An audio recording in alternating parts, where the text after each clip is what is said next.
gudoomiyaha guud ee ururka ahlusunna wal jameeca macalin maxamuud sheekh xasan faarax ayaa maanta lagu soo dhaweeyay magaalada Guraceel ee gobolkaasi Galgaduud halkaas ay ku soo dhaweeyeen xubno ka tirsan mas'uuliyiinta ahlusunna wal jameeca ee halkaas ku sugan warbixin muurta ku saabsan waxaynu hayay wariyahayaga Ibrahim Xaashi Cusable oo jooga magaalada Guraceel. gudoomiyaha guud ee maamulka ahlusunna wal jameeca macalin maxamuud sheekh xasan faarax ayaa maanta soo gaaray degmada Guraceel ee gobolka Galgaduud. soo dhaweynta gudoomiyaha guud ee ahlusunna wal jameeca waxaa ka qayb qaatay madaxweynaha maamulka gobolada dhexe Sheekh Maxamed Shaakir Cali Xasan ku-xigeenadiisa iyo waliba ururada bulshada rayidka ka jira degmada Guraceel ee gobolka Galgaduud. macalin maxamuud sheekh xasan faarax ayaa salaan sharaf ka gudoomay cutubyo ka mid ah ciidanka maamulka gobolada dhexe.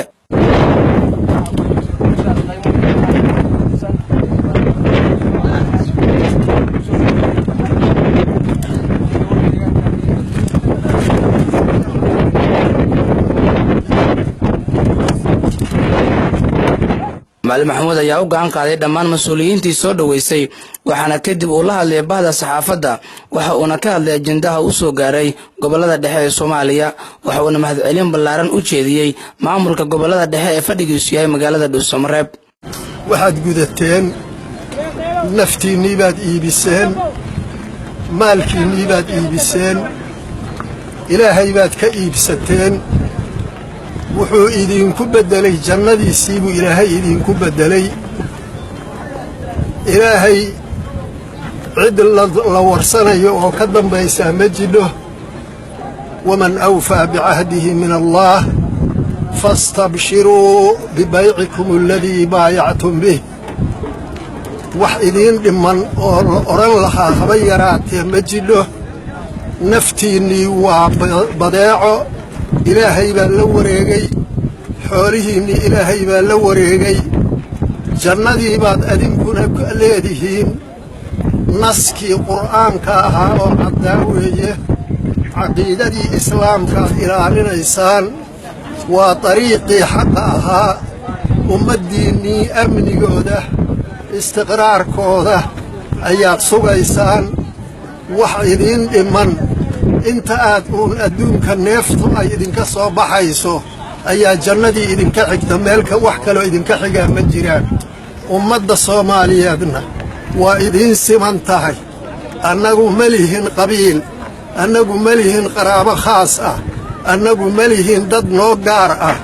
annaga qaraabadannadu innamal mu'minuuna ikhwa weeye mu'miniintu waa walaal ilaahay baana yidhi annagu ilaah baan ku tiirsannahay cid kale isku tiirin mayno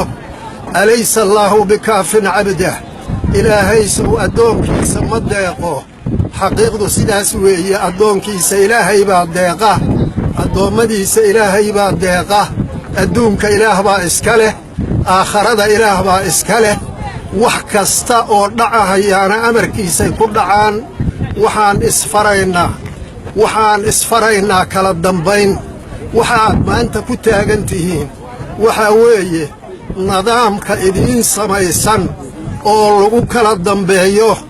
oo uu hoggaaminayo Sheekh Maxamed Shaakir uu hoggaaminayo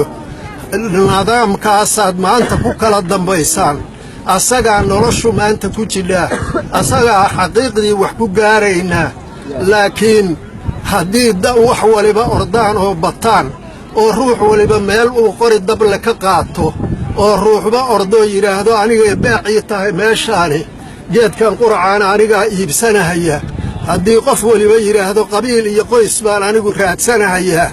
wax soo baxaya laa diin walaa dunya midna ma jirto dalka Soomaaliya god buu ku dhacay xaqiiqda markaan idiin sheego madaxda hadda dalka sheeganaysa kulligood bay qiran yihiin oo ay leeyihiin faraj aan ahayn ciidankaas iyo culammada hoggaaminaysa wax aan ahayn iyo dadka shacabka ah oo dhinacyada ka taagan oo wax walba ku taageerahaya rajo aan ahayn oo Soomaaliya leedahay ma jirto xaqiiqda laga hadlayaa taas weeye inaan sugno ayaan rabnaa khayr baanaan ilaahay idinka rajaynahayaa dib baannu wada hadli doonnaa waa idin salaamayaa assalaamu calaykum waraxmatullaahi wabarakaatu. Ibrahim Xaashi Cusable, Somali Cable, Guraceel.